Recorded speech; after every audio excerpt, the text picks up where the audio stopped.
Bismillahirrahmanirrahim. Daha önceleri Batman, Mardin, Siirt ve Gaziantep'te düzenlenen bu festivalin teması ise sözde sosyal sorumlulukmuş.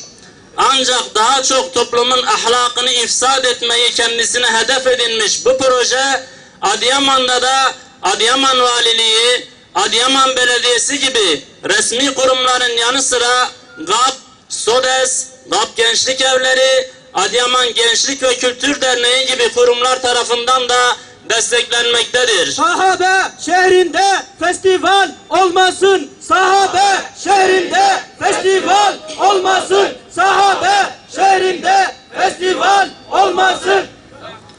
Bu tür uygulamalar bilindiği üzere Cumhuriyet'in ilk yıllarından itibaren yönünü batıya çeviren yöneticiler tarafından güzellik yarışması adı altında toplumu ifsad etmeye yönelik gençliği ahlaki değerlerden uzaklaştırma adına yapılmıştır.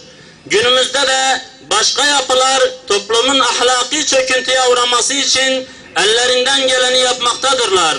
Hatırlanacağı üzere geçtiğimiz ay sahabeler şehri olan Diyarbakır'da sözüm ona adı güzellik yarışması olan bu çirkeflik yarışması düzenlenmek istemişti. Bugün ise İffet abidesi bir sahabe olan Safvan bil Muattal'ın şehri olan Adıyaman'da GAP Gençlik Festivali adı altında çirkef bir projeyi hayata getirmeye çalışan ahlak düşmanları bu çirkefliği Adıyaman'a da bulaştırmak istemektedirler. Özellikle yanı başımızda metfun olan İffet abidesi Safvan bin Muattal'ın ve Şehit Fahri Yıldız'ın diyarında düzenlenmek istenen bu GAP Gençlik Festivali'nin nihai hedefi toplumu asıl daha hızlı ahlaki değerlerden soyutlandırabiliriz derdine düşmüşlerdir.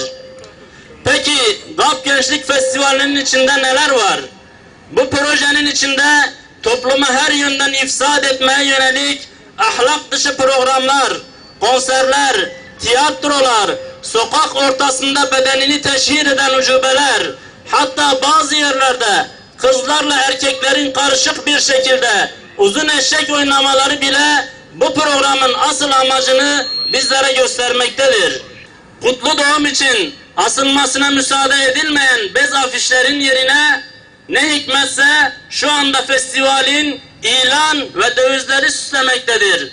Kutlu doğum için izin verilmeyen bu uygulamalara ne yazık ki festival için bütün imkanlar seferber edilmektedir. Zalimler için yaşasın cehennem. Zalimler için yaşasın cehennem. Zalimler için yaşasın cehennem. Bu ifsat etkinliği kimseye fayda getirmez. Ve en son varacağımız durak olan ahiretteki hesabı düşünün de bu adımı atmaktan geri dönün. Yoksa bu vebalin altından kesinlikle ve kesinlikle kalkamazsınız.